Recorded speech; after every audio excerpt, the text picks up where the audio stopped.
Notre ville change. Elle évolue, se réorganise, se métamorphose en un nouveau visage plus agricole. Parmi ces changements, il apparaît une nouvelle catégorie d'urbains, des hommes et des femmes qui, en mal de terre, de retour aux sources, de ruralité, tentent de se réapproprier la ville par des projets agricoles. Ce sont les urbainculteurs. Au début, il a fallu d'abord déblayer tout le terrain, nettoyer, apporter de la terre, parce qu'il n'y avait absolument rien. À 20 cm sous terre, c'est du béton. Et puis après, on a planté. Défiant même tous nos préjugés sur la ville. C'est étonnant de pouvoir avoir du rez-de-chaussée son jardin, ou même du troisième, chercher ses pommes de terre, 35 kg de pommes de terre. Je ne vais pas parler en qualité d'euros, mais franchement, c'est vrai que c'est super agréable de manger ces produits. Ces urbains d'un nouveau genre transforment la ville. Avec eux, le moindre bout de terre est propice à cultiver, à faire pousser et à récolter de bons et beaux légumes bien frais. J'ai pour principe de faire pousser des produits qui sont introuvables dans le commerce ou qui doivent être très frais pour la consommation. Par exemple, ça tombe sous le sens de cultiver de la salade en ville car ça coûte cher dans le commerce et ça perd très vite ses vitamines après récolte.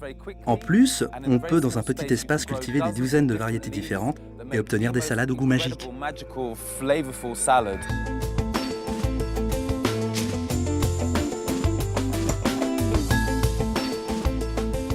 À travers leurs initiatives, les urbainculteurs deviennent de véritables militants pour une consommation de manière locale et visiblement, ce nouveau terroir urbain a du goût. Cultiver sur des toits, ça a énormément d'intérêt déjà pour les plantes aromatiques parce qu'on les a toutes fraîches, comme ce basilic, et également pour ces variétés de tomates qui sont délicieuses mais dont on a presque perdu le goût parce que toutes les tomates qui viennent de loin sont souvent sélectionnées pour être résistantes au transport, donc dures, longue conservation, mais souvent insipides. Non, il y a une différence entre ce qu'on cultive et ce qu'on achète. Par exemple, là, les framboises qu'on a cueillies, ils ont un goût sucré, parfumé, alors que dans les magasins, c'est autre chose. On peut supposer qu'avec l'augmentation du prix du pétrole et du prix de l'énergie en général, on se retrouvera avec beaucoup plus de difficultés et de coûts pour importer les légumes en dehors de la ville. Donc on pourra véritablement développer l'alimentation au cœur des villes et donc avoir une certaine forme d'autonomie alimentaire. Une autonomie alimentaire. La ville deviendra-t-elle notre nouvelle campagne? La ville serait-elle le refuge de nos nouveaux agriculteurs en mal de terroir militant pour une agriculture plus abordable et surtout plus proche des gens? Pour moi, c'est important que l'agriculture urbaine ne soit pas un synonyme d'agriculture luxueuse, mais au contraire que ça permette de faciliter le contact avec des consommateurs, voire même avec des agriculteurs qui ne font pas du champignon, mais qui font par exemple de la salade. Mais pour faire pousser de la salade, ils ont besoin d'amendements pour les sols. Et moi, une fois que j'ai fait pousser mes champignons, ce qui reste, c'est l'amendement idéal pour une salade. Demain, les friches seront des champs, les toits produiront des tomates et les fermes seront dans nos villes. Les produits qu'on propose sont des produits qui sont produits pour la grande majorité, donc plus de 50% dans la région, donc qui pourraient venir un peu comme de notre jardin ou dans le champ qui vient de derrière chez nous. Ma production qui sort du champ va directement dans le magasin. Et donc en circuit court, on ne peut pas mieux, quoi.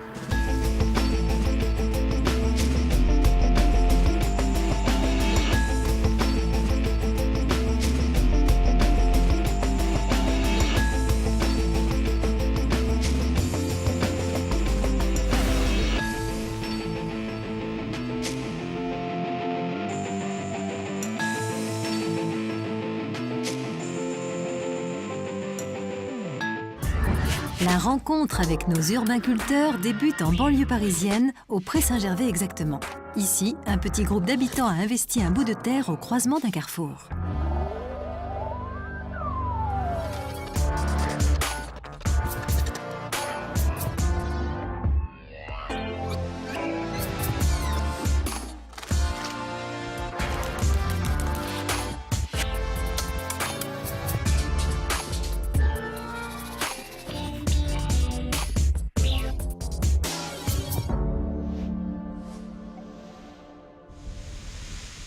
On est au jardin partagé du Pré-Saint-Gervais. Le Pré-Saint-Gervais, c'est une petite commune tout près de Paris, qui touche le périph'.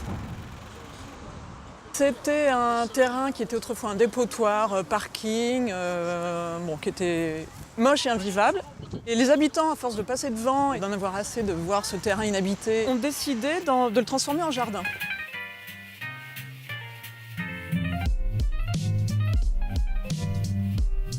Pouvoir rendre un petit peu la nature dans la ville, c'était une opportunité. Donc voilà, je suis arrivé au Pouce Vert pour exprimer ces idées-là. Chacun a un savoir-faire particulier, on a mutualisé tous ces savoir-faire.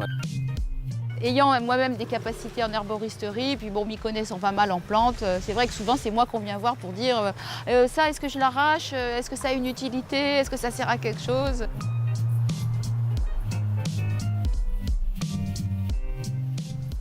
Au début, il a fallu d'abord déblayer tout le terrain, nettoyer, apporter de la terre, parce qu'il n'y avait absolument rien. À 20 cm sous terre, c'est du béton. Et puis après, on a planté. Ici, on ne vient pas semer ou planter pour apporter chez soi, on vient pour partager, on vient pour passer des moments ensemble. Des parcelles qui ne sont pas occupées par des plantes, il va falloir qu'on décide ensemble de ce qu'on va y mettre. Et ça se fait de façon consensuelle.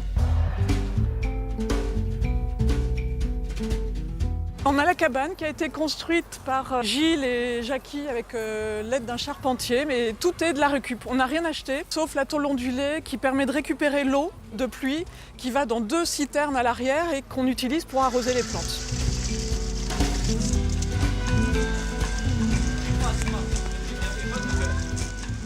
On est de l'autre côté de la cabane, donc toute la zone plantée. Il y a des parcelles qui sont sous forme de carré, comme ici, ou des parcelles qui sont plus ouvertes.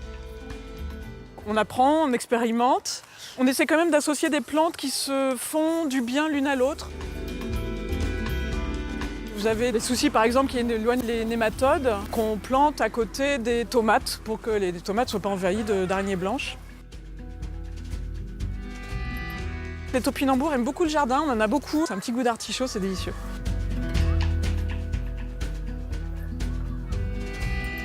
Ce sont des branches de saule qu'on a replantées et qu'on a tressées, histoire de faire une sorte de barrière végétale pas trop épaisse.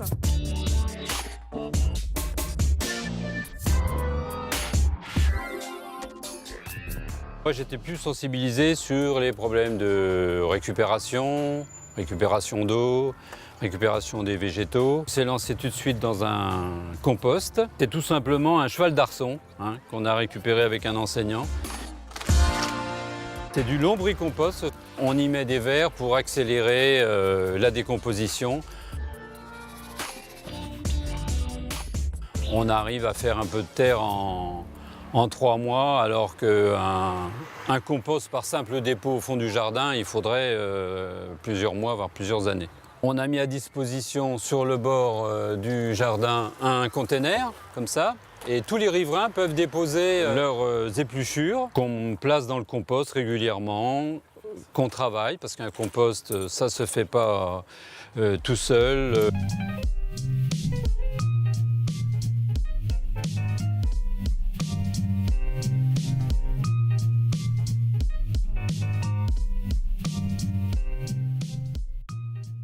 On découvre aussi qu'à la ville, il y a des bêtes. Alors il n'y a pas des vaches, des chevaux, des cochons, mais il y a plein de petites bêtes et qui assurent le maintien de la biodiversité.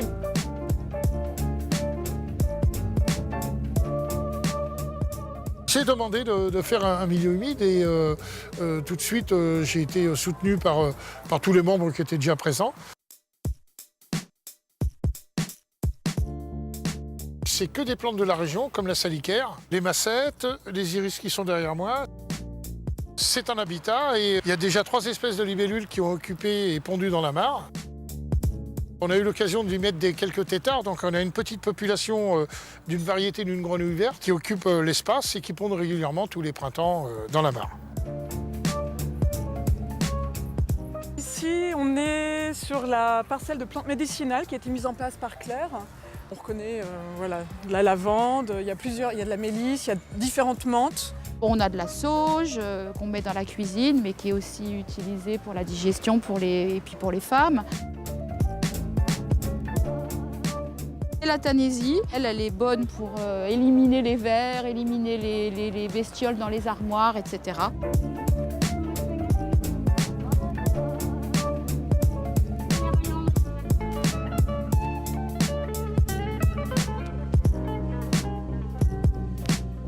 c'est un hôtel à insectes. Le but, c'est de créer, encore une fois, des habitats dans lesquels plusieurs types d'insectes vont pouvoir se loger, y compris les araignées, les petites perce-oreilles. Se sont logés des osmies, petites abeilles solitaires. Beaucoup de personnes qui cultivent des plantes se servent de ces abeilles-là pour polliniser ou leur verger ou leurs fleurs. On retrouve des repères, on retrouve un rythme, le rythme de l'année, des cycles. En hiver, la terre se repose, les plantes se reposent. Au printemps, ça renaît. Et ça me semble vital de rester en contact avec ça. Si le jardin du Pouce Vert cultive avant tout les échanges et le partage, il y a, à quelques kilomètres de là, un potager qui s'est installé au pied d'un logement social. Le résultat, un jardin producteur de légumes on ne peut plus frais.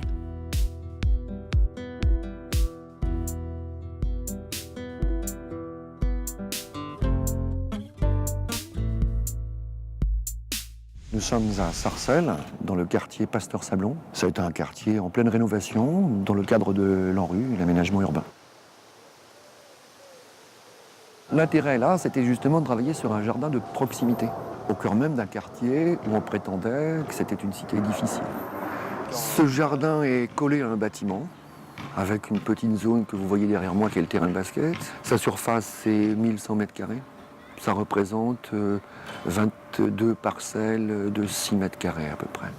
Les populations qui sont installées sur ces quartiers viennent pour certains de milieu rural, ou ont eu une pratique familiale, ou une simple pratique dans leur enfance. Les gestes reviennent par rapport aux légumes, par rapport aux fleurs, par rapport à l'aménagement même de leur jardin. Là ici, c'est exclusivement du chou, exclusivement des blettes, exclusivement des épinards.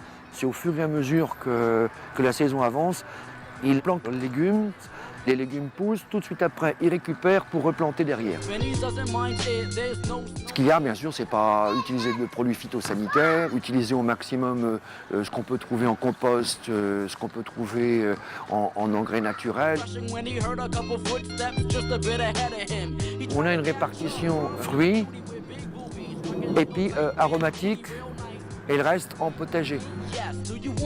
Certains, ils ont préféré acheter eux-mêmes les semis, acheter eux-mêmes les plantes pour les mettre dans leur jardin. D'autres, au contraire, ont profité de la structure associative pour composer leur jardin, n'ayant pas forcément les moyens matériels de le remplir. Dans cette parcelle, on retrouve le fenouil.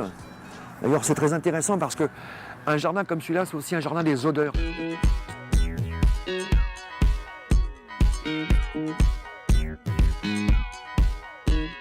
Le plaisir, c'est de planter ces aliments et de faire une récolte juste sur 12 mètres carrés dans une cité à Sarcelles.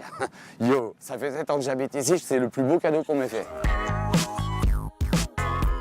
On a commencé par les pommes de terre, des radis, des betteraves, des choux blancs, des choux-fleurs, des framboises. Là, il y a tout. Il y a tout. C'est vraiment un terrain magique. Tu descends de chez toi et hop, tu passes à la grille. Vous avez une passiflore.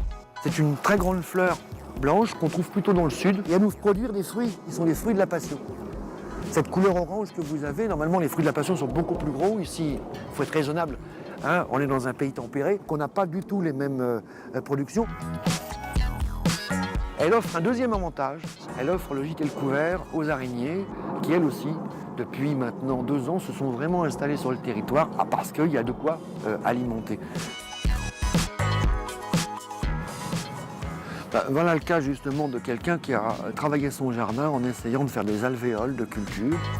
Il a placé des tomates. Il a fait son espace persil. Il a planté ses carottes par rapport à ce type de production. On a tendance à semer beaucoup, à avoir arrivé, puis on ne comprend pas pourquoi elles sont toutes petites. Donc apprendre à éclairer son jardin, apprendre à le travailler correctement, à faire des repiquages, tout ça, on a une pratique de ça.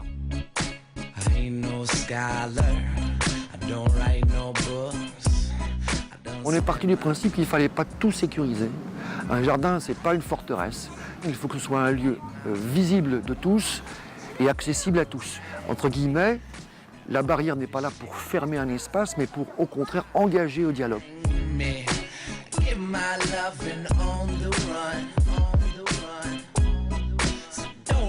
Donc Donc là, on va aller vers l'atelier.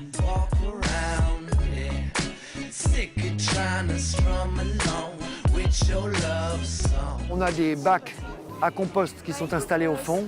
Vous avez ici chaque fois les différentes étapes de compostage. Tous les objets qui sont là sont des objets récupérés ou donnés. On parle de l'échange, on parle de récupération, on parle de recyclage, on parle de retraitement et de transformation. Donc c'est un lieu assez ouvert, mais c'est surtout un lieu où on conçoit les objets qui vont animer ou qui vont former le jardin, qui vont le décorer.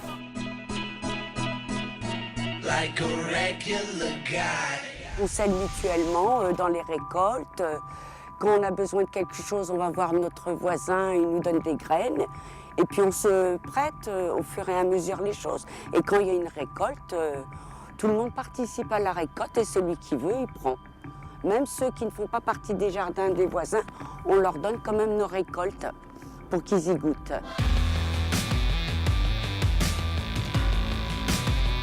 C'est étonnant de pouvoir avoir du rez-de-chaussée son jardin, ou même du troisième, chercher ses pommes de terre, 35 kg de pommes de terre.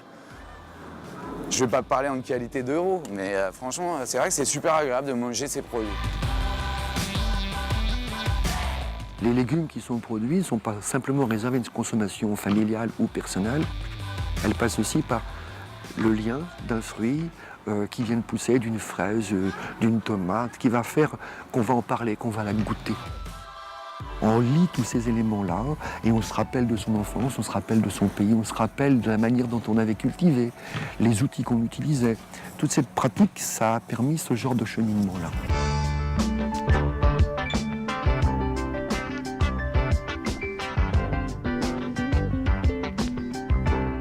La ville se cultive aussi de l'autre côté de la Manche, dans le centre de Londres.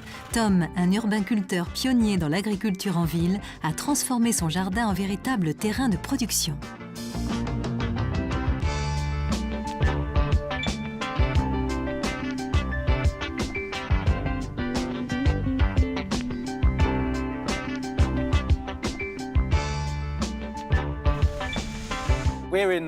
Nous nous trouvons au cœur de Londres, dans le quartier de Camden dont la population est très métissée.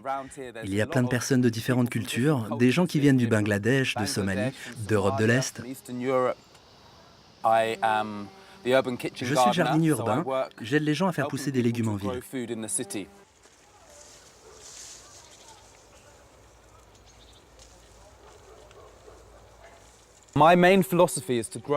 J'ai pour principe de faire pousser des produits qui sont introuvables dans le commerce ou qui doivent être très frais pour la consommation. Par exemple, ça tombe sous le sens de cultiver de la salade en ville car ça coûte cher dans le commerce et ça perd très vite ses vitamines après récolte. En plus, on peut dans un petit espace cultiver des douzaines de variétés différentes et obtenir des salades au goût magique.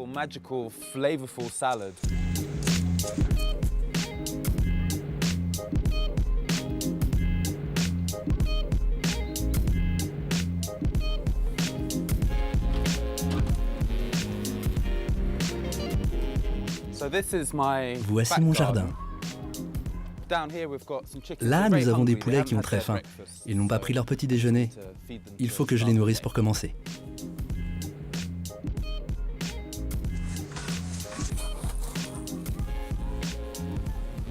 Hey girls. Come on.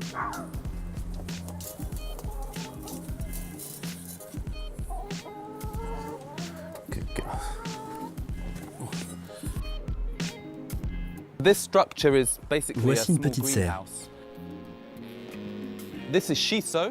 Ça, c'est du shiso, une herbe japonaise. C'est une herbe incroyable, elle a un goût très caractéristique, très particulier.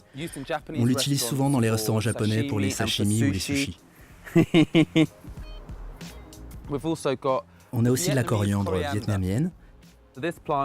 C'est une plante très courante dans la cuisine asiatique et je l'utilise beaucoup pour faire des rouleaux de printemps. Ça n'a rien à voir avec la coriandre que nous connaissons.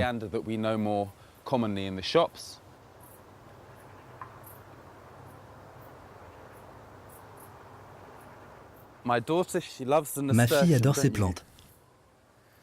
Ce sont des nasturtiums, on en cultive beaucoup et on les utilise dans les salades. Elles ont un goût très poivré, épicé.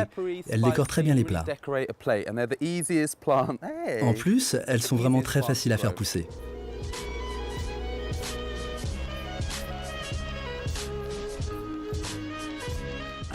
Maintenant, je vous emmène sur mon toit.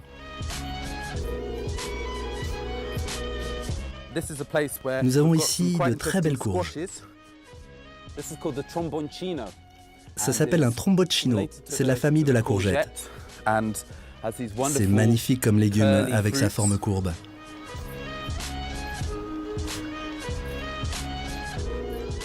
Je cultive beaucoup d'herbes dans des cagettes. C'est très pratique à faire pousser en ville. Les épiciers, les maraîchers les jettent.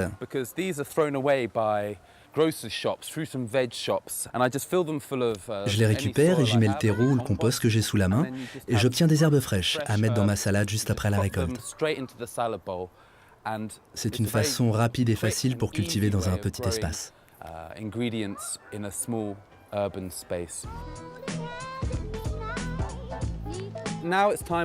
Maintenant, quittons donc la maison et allons au bout de la rue, à l'école primaire du quartier.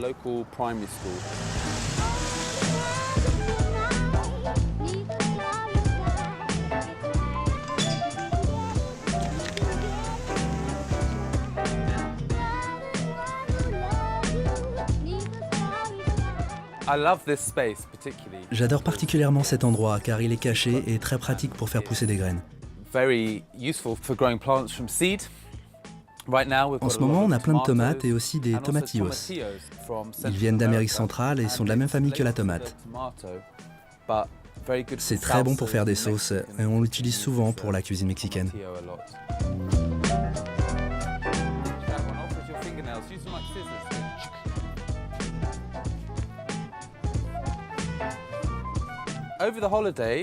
Avant les vacances, on avait commencé à faire pousser cette herbe, le shiso. Vous pouvez répéter avec moi? Rappelez-vous son odeur. Frottez une feuille entre vos doigts. Est-ce que vous pouvez me citer les mots qui décrivent le mieux cette odeur? Jamie? Ok, c'est bien.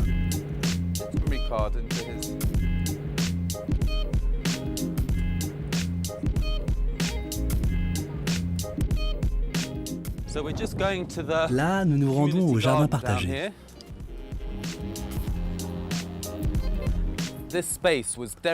Cet endroit était complètement laissé à l'abandon depuis plus de 10 ans. Et beaucoup de gens disaient au maire qu'il fallait en faire quelque chose, qu'il fallait en faire un jardin. Il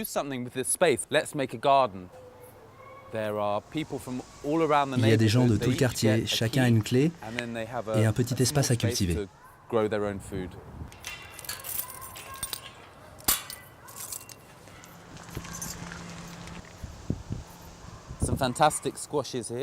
Ces courges sont incroyables. J'adore quand les gens s'appuient sur des structures très simples pour faire pousser leurs plantes. Ça marche bien. La plante est simplement enroulée dans la treille.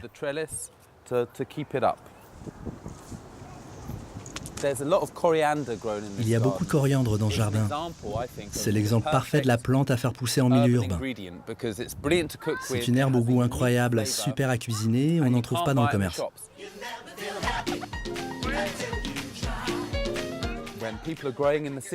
Quand les gens cultivent des plantes en ville, ils discutent. Des gens qui normalement se croisaient sans se parler entament des conversations, commencent à comparer leurs plantes et leurs recettes.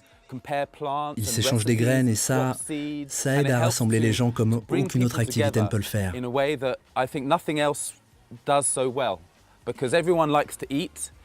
Les gens aiment manger, tout le monde prend plaisir à jardiner. Tout ça aide à créer du lien social et à rendre les villes plus sympathiques et plus vivables. Tom n'est pas le seul à cultiver la ville, les échanges, avec des contenants insolites comme des cagettes, des pots, des sacs. Il y a aussi le jardin de Univers, dans le quartier de la Goutte d'Or à Paris, lieu étonnant où la culture se fait aussi dans des paniers africains.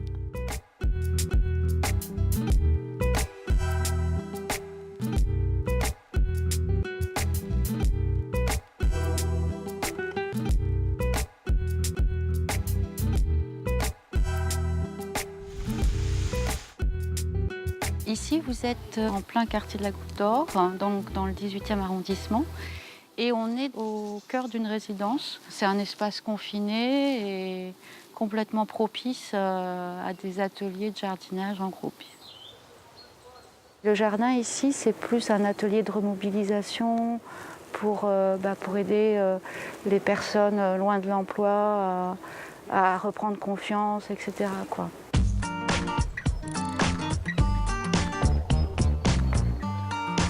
Au tout début, on n'avait pas l'autorisation pour planter des végétaux comestibles, légumes, etc., en pleine terre, parce qu'il n'y a pas eu d'étude de pollution du sol. Donc on nous a demandé de réaliser des cultures hors sol.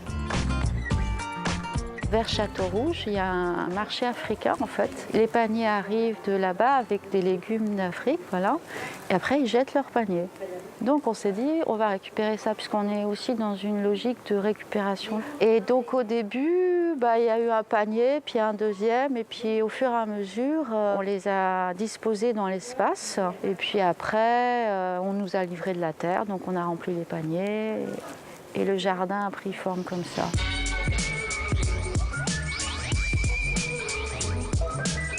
Je vais maintenant vous proposer de me suivre dans le jardin.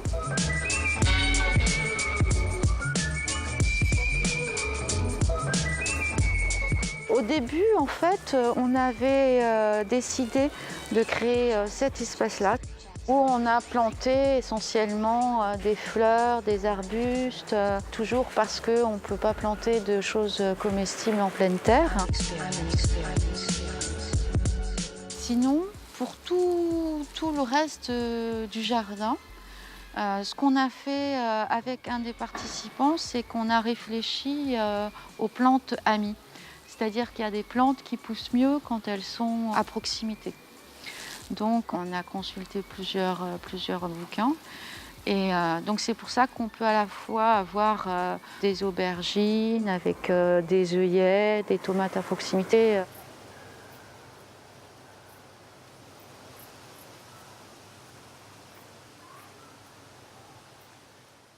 Le dernier élément, c'est la serre qui nous permet de réaliser des semis un petit peu à l'avance. D'abord, c'est important symboliquement parce que semer une graine pour une personne, c'est un geste fort. Et après, voir pousser cette petite graine et la voir grandir, etc. Voilà, en prenant soin de la plante, la personne prend aussi soin d'elle-même, quoi.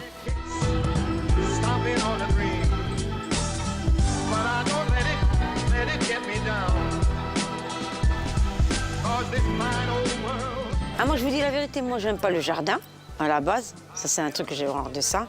Mais moi je viens, c'est pour l'ambiance et puis l'équipe, on est une bonne équipe. Voilà. Mais je commence petit à petit à aimer. On discute, on jardine, on fait des repas des fois, avec nos salades, nos tomates. Non, il y a une différence entre ce qu'on cultive que ce qu'on achète. Par exemple, là, les framboises qu'on a cueillies, ils ont un goût sucré, parfumé, alors que dans les magasins, c'est autre chose.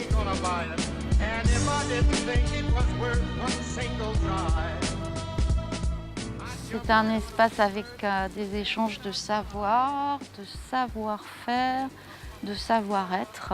Une fois qu'on a mis le pied, on peut prendre juste goût au jardin. On a l'impression que c'est une bouffée d'air. Je me sens surtout pas à Paris quand je suis ici. Je suis ailleurs, je suis sur un petit nuage.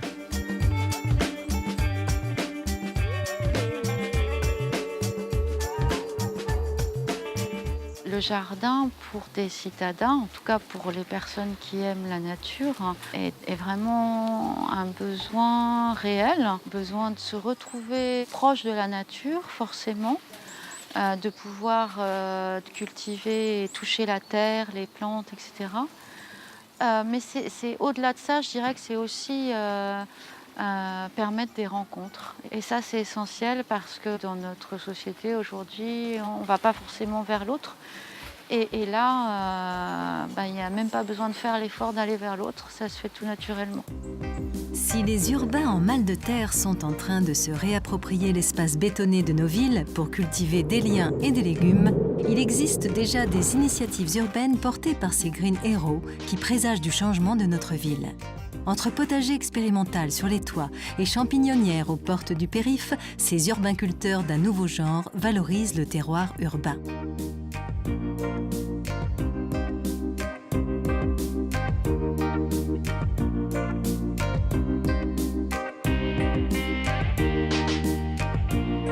Je suis président de l'association Potager sur les toits. Et donc on a monté ce projet en partenariat avec l'INRA et le Muséum d'histoire naturelle. Donc ici vous êtes sur le toit de l'École des ingénieurs du vivant. Et sur ce toit-là, on mène plusieurs expériences de front.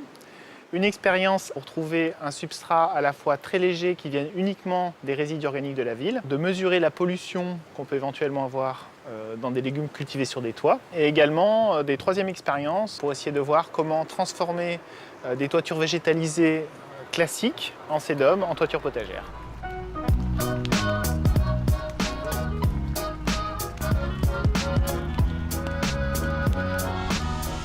L'enjeu particulier, c'était vraiment d'apporter des solutions techniques à une demande émergente de culture potagère dans la ville. Les jardins partagés, qu'on considère comme une des manifestations de l'agriculture urbaine à Paris, ont explosé ces 10 dernières années. Et puis on voit émerger ça et là aussi des projets d'agriculture urbaine professionnelle cette fois-ci, donc qui seraient véritablement des formes commerciales de production végétale dans la ville.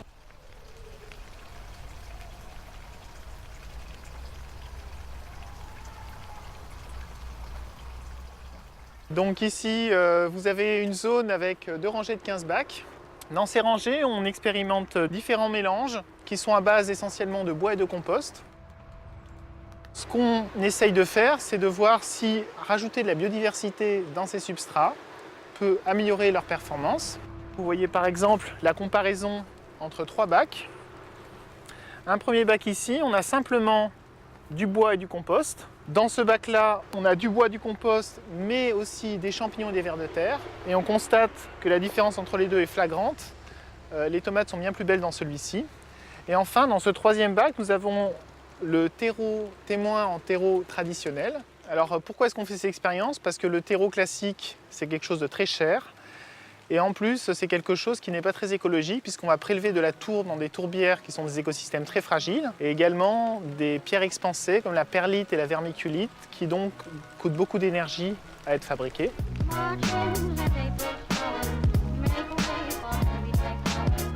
On va également mesurer les variables environnementales grâce à cette station météo. Vous voyez ici un capteur qui mesure la lumière, ici la température et l'humidité. Là, nous avons un pluviomètre qui est en pleine action en ce moment. Et également un anémomètre pour mesurer la vitesse du vent.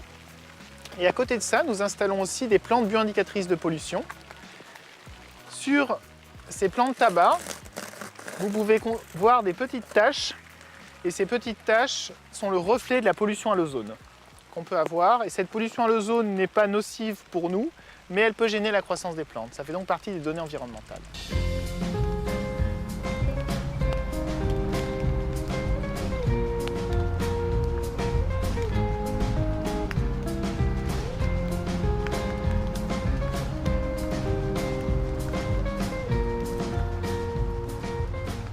Ici, on a une zone où on a à la fois du sédum, qui est cette petite plante grasse qu'on voit à la base, des herbes, comme par exemple de la sauge ou bien de la menthe, que l'on voit ici reprendre après une période de sécheresse où elle s'était complètement desséchée. Et on voit aussi des arbustes. Alors les arbustes, par exemple, c'est du thym, c'est un mûrier, c'est du romarin.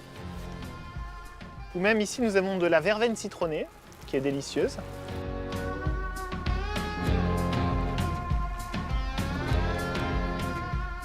Nous laissons aussi ici, par exemple, monter des salades en graines pour pouvoir plus tard récupérer les graines des plus beaux éléments. On pourra comme ça faire une banque de graines qui sont particulièrement adaptées aux cultures sur toit.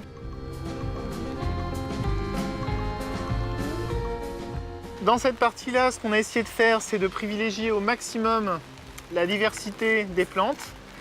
Ici, nous avons toute une série de petits fruits comme des framboises, des cassis, des myrtilles, de la vigne. Nous avons également des arbres fruitiers nains. Et nous avons différentes variétés de fraises, différentes variétés de tomates. Notamment, nous privilégions les tomates anciennes. Ce sont des tomates qui sont très molles, mais qui sont excellentes. Et donc, ces tomates très molles, elles ne pourraient pas être commercialisées dans les supermarchés en venant de l'extérieur, car ce sont des tomates qui sont très fragiles dans le transport. Et cultiver sur des toits, ça a énormément d'intérêt déjà pour les plantes aromatiques parce qu'on les a toutes fraîches, comme ce basilic, et également pour ces variétés de tomates qui sont délicieuses mais dont on a presque perdu le goût parce que toutes les tomates qui viennent de loin sont souvent sélectionnées pour être résistantes au transport, donc dures, longue conservation mais souvent insipides. On a été assez agréablement surpris par les résultats. Ici, nous, sur l'expérimentation purement scientifique, on a cultivé que des salades et des tomates. Mais par exemple, cette année, ça a été une très mauvaise année pour les tomates dans tous les jardins de la région Île-de-France. Nous, on a réussi à en avoir quand même. Est-ce que ça veut dire que quand on est dans Paris intramuros ou quand on est sur les toits un peu surélevés, on échappe à certaines maladies ou certains champignons qui peuvent se propager ailleurs? C'est possible. Le risque en culture urbaine, c'est d'être exposé à des métaux lourds. Sachant que sur ce toit-là, étant donné qu'on a reconstitué des substrats à partir de matières organiques qu'on a sélectionnées et qu'on a vérifiées au départ, on est a priori exempt de toutes ces pollutions.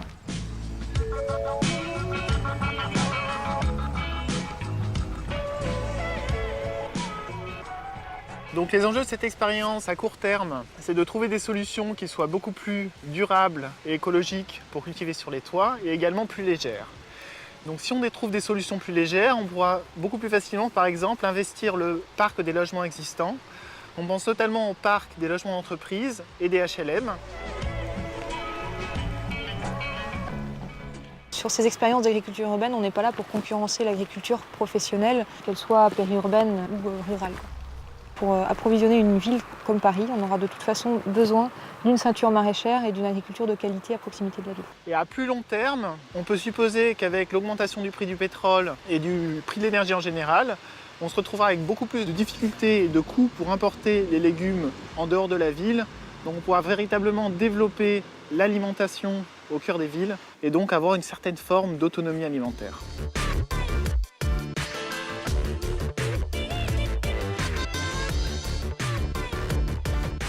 Quand certains transforment les toits en champs de culture, d'autres poussent le concept de l'agriculture urbaine à l'extrême avec pour devise « Rien ne se perd et tout se recycle ».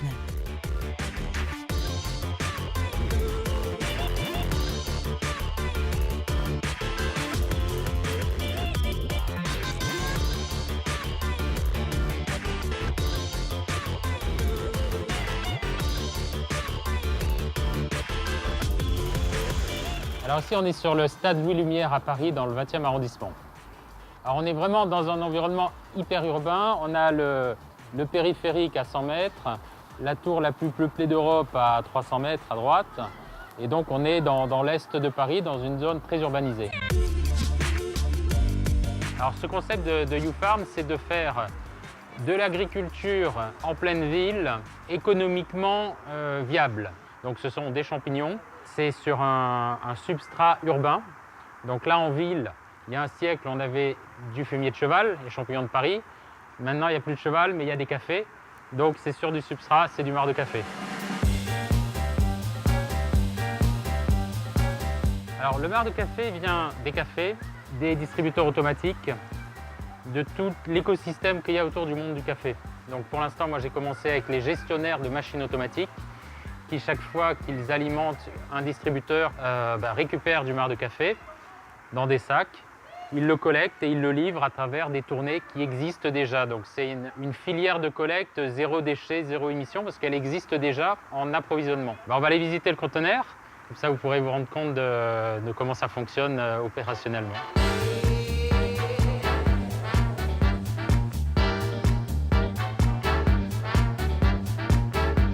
Donc à la base, ce sont des anciens conteneurs de bateaux. Donc celui-ci, il a dû le faire le tour du monde peut-être une centaine de fois dans sa vie.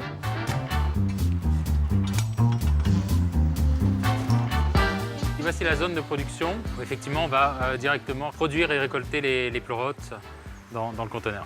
Ça s'appelle un 40 pieds, donc ça fait 30 mètres carrés au sol. Et on va produire environ 5 tonnes en conditions maximum de production par an, avec des cycles de production qui sont extrêmement courts. À partir du moment où les sacs qui sont là arrivent ici, il leur faut 15 jours pour sortir les premiers champignons. Voilà, l'expression « pousser comme des champignons », là on la retrouve bien. On a vraiment un volume de production et une productivité par mètre carré et par jour qui est énorme par rapport à une production végétale classique. Donc la composition de ce substrat, c'est du marc de café, du mycélium et un peu de sciure de bois qui est préparé par un ESAT de l'Arche d'Aigrefoin. L'Arche, c'est des communautés de vie de personnes qui ont un handicap mental et à qui je sous-traite toute la production des sacs. Et il n'y a aucun produit chimique, on est complètement naturel dans le mode de production.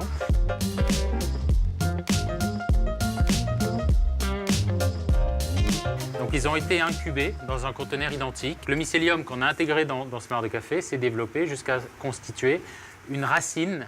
Les champignons, en fait, ce sont les fruits de cette racine. Là, on voit des petits bouquets qui sont tout petits, et puis avec le temps, les bouquets grandissent pour avoir cette taille-là, qui est la taille commercialisable. Alors l'idée de ce projet, c'était de tester plusieurs innovations.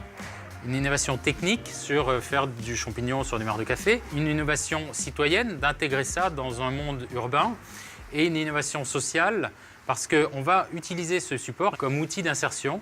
Donc on a des personnes qui viennent travailler ici et qui deviennent agriculteurs urbains dès maintenant, aujourd'hui à Paris.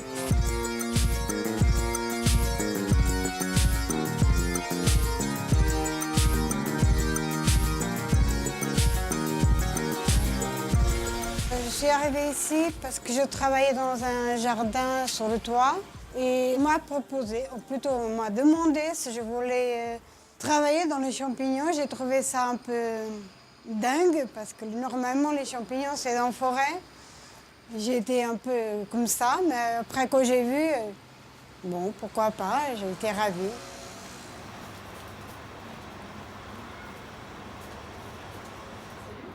Ils sont délicieux. C'est la première fois que j'ai mangé ces champignons et j'ai trouvé très bon. Moi, j'ai acheté plutôt des champignons de Paris dans les boîtes. C'est plus facile déjà, il suffit d'ouvrir la boîte, mais c'est là ça le gagne. Ils sont mieux et en plus sont plus naturels parce que c'est dans la boîte, on ne sait pas qu'est-ce que vraiment il y a. Mais c'est là où on sait qu'est-ce qu'il y a.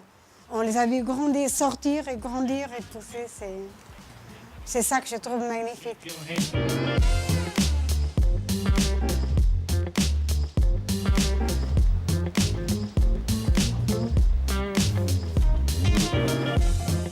Ces champignons, donc, bien sûr, on les a goûtés et surtout on les a fait goûter à des restaurateurs, on les a présentés à des distributeurs. En termes de qualité, ils les positionnent vraiment en haut de gamme parce que ce sont des champignons qui sont assez charnus, qui ne sont pas du tout abîmés par le transfert, qui donnent très peu d'eau lors de la cuisson. Et gustativement, ils sont aussi plus denses, plus goûtus que leurs homologues classiques. Donc voilà, donc on a un produit d'excellente qualité.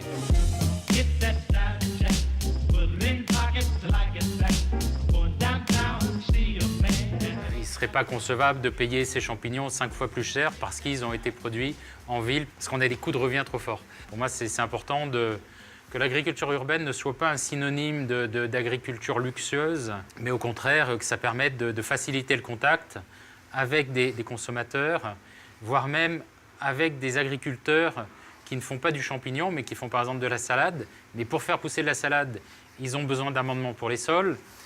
Et moi, une fois que j'ai fait pousser mes champignons, ce qui reste, c'est l'amendement idéal pour une salade. Donc c'est dans cette logique de retour à la terre.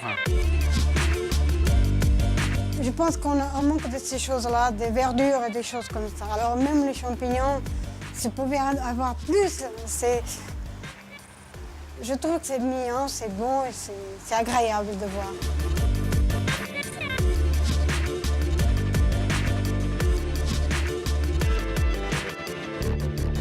Donc là, on a un prototype. L'objectif, ce serait d'en avoir plusieurs autour de Paris, autour des grandes villes de France, et de pouvoir dupliquer pas seulement le système conteneur, mais cette philosophie de considérer un déchet comme une ressource, à la fois dans l'agriculture et dans d'autres régions du monde pour permettre de produire différemment des aliments de proximité.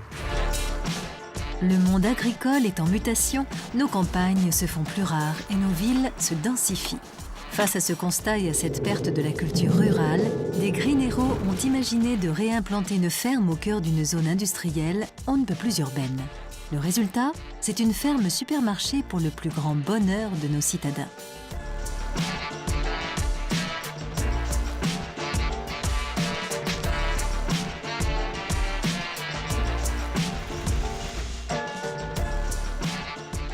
Le principe de base, c'est de préserver l'agriculture de proximité des citadins.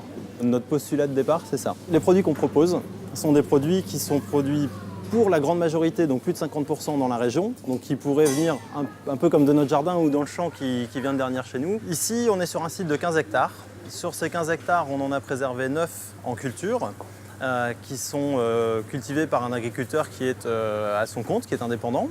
Et les 6 hectares qui restent sont consacrés aux magasins, au parking et aux infrastructures qu'on propose à nos clients pour créer des interactions, un parc animalier, des jardins familiaux.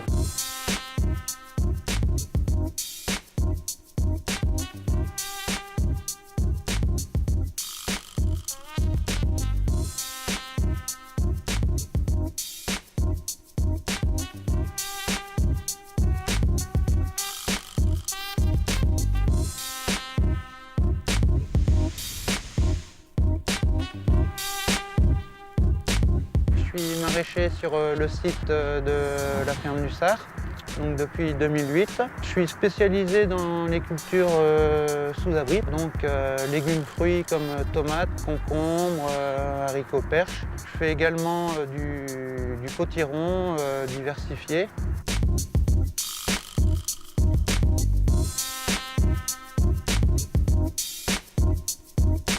Ma production qui sort du champ va directement dans le magasin et donc en circuit court on ne peut pas mieux quoi. Donc ça évite beaucoup de manutention, de transport. Ça me permet de faire des variétés de tomates anciennes qui ne supportent pas le transport. Je fais de la cœur de bœuf qui est une variété gustative qui est très bonne mais qui peut s'écraser par son simple poids. Le fait qu'elle soit cueillie mature sur le pied, elle a toute sa saveur, quoi. Donc c'est un gros plus.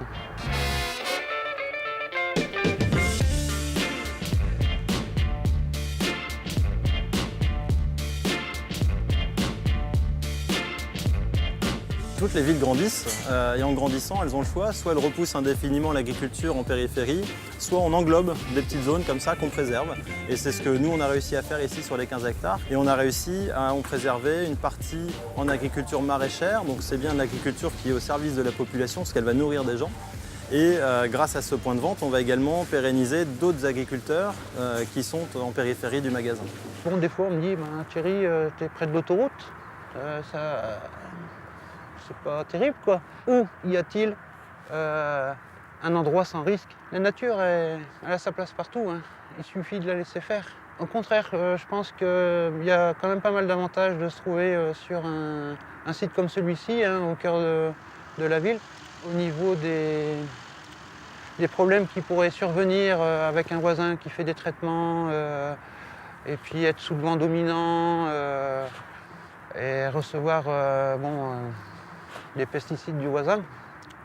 Là, ça limite drôlement. Ça permet aux citadins de garder un contact avec la nature et là, les gens qui viennent régulièrement au magasin voient les saisons, voient les producteurs éventuellement dans le magasin, discutent avec.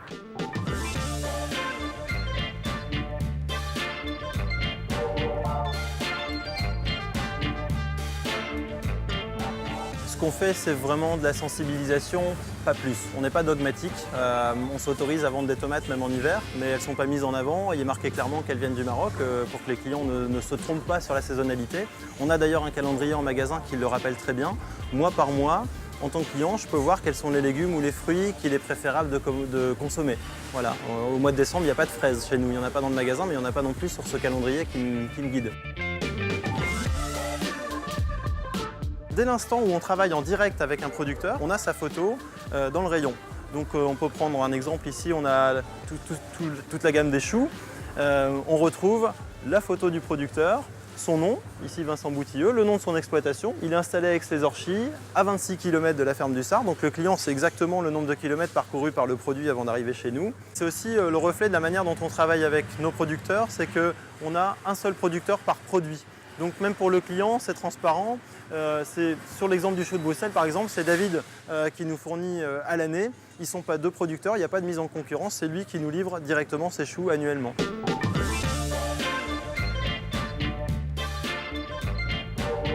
Un exemple de collaboration réussie en crèmerie, c'est Christophe Fonguel qui est installé dans le Pas-de-Calais à Créqui et il est éleveur de brebis. En cette saison, il n'y a que la tome, donc c'est le produit qui est ici. Donc là, on voit la photo de Christophe et de son épouse.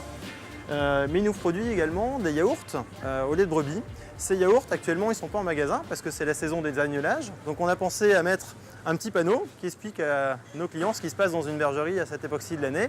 Et on dit aux clients qu'ils pourront retrouver les yaourts un petit peu plus tard quand ce sera de nouveau la saison de la traite et de la fabrication de ces yaourts.